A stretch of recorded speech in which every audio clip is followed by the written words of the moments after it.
Good evening. This is Mr. Fight Companion coming at you live with the full fight breakdown for UFC Fight Night Cejudo versus Yadong.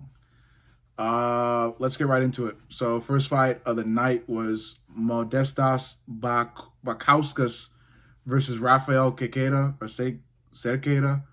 Cerqueda lost to Ivo Aslan before, just absolutely got overwhelmed. Pretty much the same shit with this fight, except worse. Uh, Kikeda probably going to get cut. There's a good chance he does. Bukowskis was landing powerful shit early.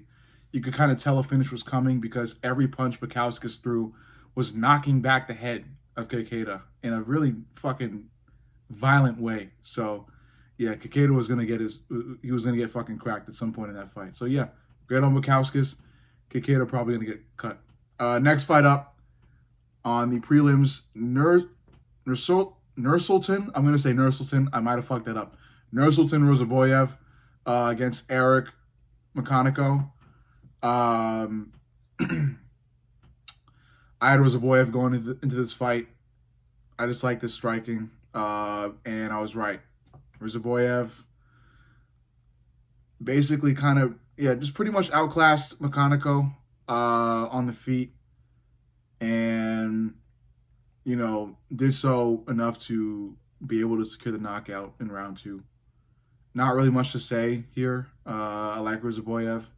I think he's got a lot to prove at middleweight, and he's doing so, and he probably will continue to do so. Next up, Nikolai Varetnikov versus Austin Vanderford. Also a great fight. Vanderford pretty much just like a step ahead of Nikolai. Really couldn't get anything going. Up until round two, another round two knockout. I mean, it's like fucking 3 knockouts to start the fight, and pretty much the whole prelims were knockouts. So a really good card in my opinion, except for the main event. But we'll get to that soon. Next fight up, Ricky Simone versus Javid Basharat or Yavid Basharat.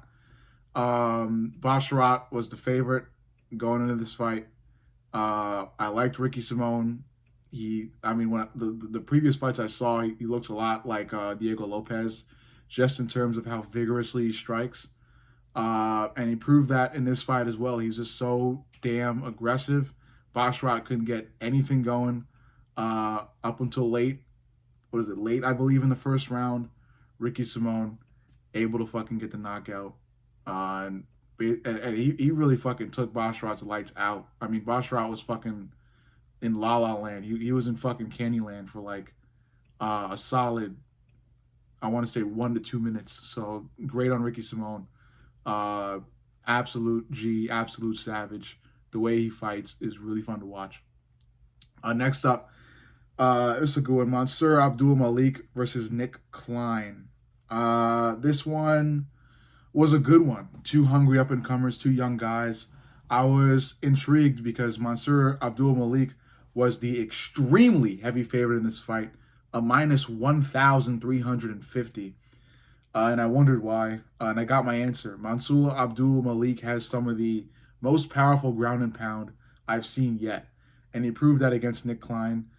Nick Klein at the beginning of this fight sported a really awkward fighting style. Just pretty much funny to see. The hip movement, the shoulders, really like Michael Venom Page but still kind of ridiculous. But in hindsight, it kind of did end up working a bit for at least round one. Kind of threw Mansour Abdul Malik off, but not really. Mansour Abdul Malik was a bit too, I would say he was a bit too patient. Didn't really let his hands go as much as he kind of could. But that being said, I would have rathered him to be more preserved than overly letting his hands go. To which Nick Klein could throw a really clean counter punch or catch him off guard with some type of kick, something like that. But Nick Klein did well at the beginning of this fight. I think he really did well. He really had some good pressure grappling wise as well. Got real low, threatened a takedown.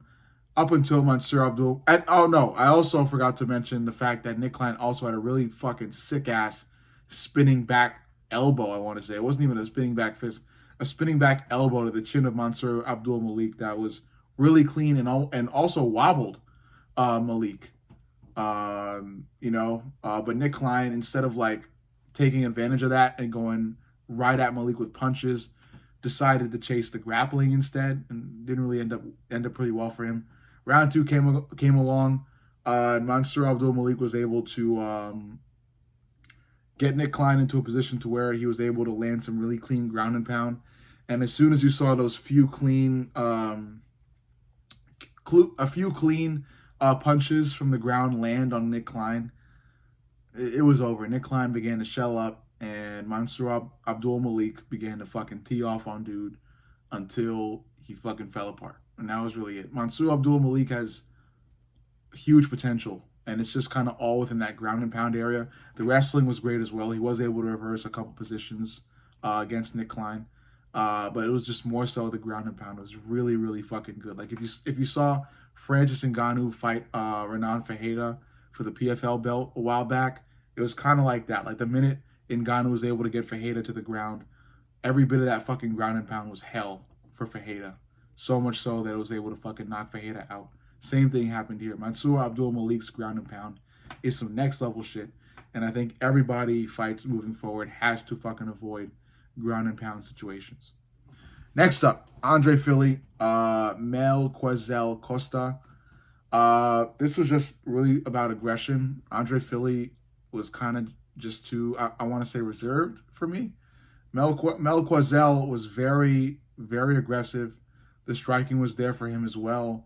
And, when he saw an opportunity, he chased it with the submission and was able to get it, I forgot what type of submission it was, but either way, a really, really fucking smartly executed submission attempt that was successful for Mel Quezel Costa. Andre Fili kind of just came out too relaxed, could be used, or like just too, indecisive, I'd also say. I think he just should have let his hands go more. Next up, last fight on the prelims, Ion Cutelaba against Ibo Islam. Ion Cutelaba, I kind of think he's a little dumb, but I do like his drive. He paints himself green before fights, and he calls himself the Hulk and shit like that. I get it. And in this fight, I went with Ibo Aslan just because of how much power he showed in his last fight against Kekeda. But in this fight, Ibo swung like he didn't give a fuck about his defense. And that really showed when Ion was able to get lucky with a counter. And that counter fucking hit Ibo clean, wobbled the fuck out of him. Ion did not spare any free moment. He immediately jumped on Ibo and was able to lock in a submission attempt. Ion Cutelaba's first submission in his career. So congrats to Ion for that. I was surprised Ibo lost that one. He's got to get it back, and he's got to definitely work on some damn defense. Main event time. Alonzo Menifield, Julius Walker. I was surprised by Julius Walker. A lot of people obviously chose Menifield because this is Julius Walker's first fight, official fight in the UFC. And Walker did not disappoint, in my opinion. I think he looked really good. He's a tall fighter. He's got a hell of a fucking chin on him. Good grappler too. He knows how to engage into the clinch. He knows how to work in the clinch. He showed all of that. Alonzo did fight back. He landed a lot of clean overhands, but somehow the judges gave it to Alonzo. One of the judges even scoring at 30-27, which I was definitely against. I felt like Julius proved a lot of stuff, and I definitely think the UFC should keep him. I definitely think the UFC should keep him around. He looks like a determined, strong, focused fighter. The chin shined, the striking shined, the grappling shined. All of it kind of shined in terms of Julius Walker. Alonzo Menifield is a tough motherfucker. He did tough it out. He did swing back. He did land a lot of the time when he swung back. I just think Julius Walker won the fight, probably mostly on just output alone. Because a lot of it showed. I really don't know why Alonzo won. But I don't like I don't think it's crazy that Alonzo won. I just think Walker won. I do disagree, and I think it is crazy to call that fight a 30-27 fight in favor of Alonzo Menifield. Much more like a 29-28, but definitely not a 30-27. Next up, Gene Silva against Melsik Bagdasaryan. Gene Silva, fucking monster. What can I say that hasn't already probably been said about this guy? All those guys from Fighting Nerds, they're the fucking real deal. Gene Silva is a monster. He was a monster in this fight. During the walkout, got emotional, started barking, kissed his wife midway through her giving him a prep speech or a pre-fight speech. He's a fucking dog, man. He's brilliant when it comes to striking. He timed an overhand from Bagdasaryan really well, so much so that it looked like it was out of a fucking boxing movie. But what really did shine tonight was Gene Silva's couple of punches that landed incredibly fucking clean on his opponent and was able to knock him out. Excellent fight for Gene Silva. He is, without a doubt, one of the biggest, if not the biggest, rising star in the featherweight division. Probably bigger than Diego Lopez at this point, but Diego has what he wants. He's got his title shot, and I probably think the two of them will fight at some point in the future, and I think that fight would be crazy as shit. Next up, Rob Font versus Gene Matsumoto. Gene Matsumoto, before this fight, was undefeated, 16-0. Really clean jiu-jitsu, really clean striking as well. Fought Rob Font. Rob Font was a fucking dog in this fight. And the key to this fight was the jab. The explanation to the outcome was the jab. Rob Font was able to land that fucking jab on Gene Matsumoto all night long. And that's what ultimately gave him the win no matter what happened. Gene Matsumoto was able to get 7 takedowns on Rob Font. Didn't fucking matter because as soon as Rob Font got right the fuck back up, landed that jab again. So credit to Rob Font. Excellent performance. Smooth jab. Gene Matsumoto has a blatant weakness that he needs to correct. But the jiu-jitsu from Gene was really nice, and I am a jiu-jitsu fanatic, so I do appreciate that from Gene. And I am still a fan of Gene. I am still a fan of Gene Matsumoto. And this was still a fraud check, though, by Rob Font, and a greater performance by Rob Font. Next up, co-main event of the night, Brendan Allen versus Anthony Hernandez. Brendan Allen, what can I say, man? Promising guy on the surface, but when you start to see how he strikes and how he attempts to win fights, like difficult fights against top guys, it's just underwhelming. Anthony Hernandez is a fucking hell of a wrestler. There were some holes in Anthony's game on the feet, however, that I definitely don't like if Anthony Hernandez was to fight an Israel Adesanya or Adrikus Duplessis or even a Sean Strickland. But on the ground, however, Anthony Hernandez can grapple with the best of them. And I definitely think Anthony Hernandez could also potentially give even Dricus Duplessis problems on the ground. But on the feet, he's got to fix some shit. Brendan Allen, he made Brendan Allen look good on the feet, On the ground, Brendan Allen fucking fucked up so many times on the ground. Couldn't even count the fuck ups he had. Even in the beginning of the fight, he pulled a guard in the most weird ass way.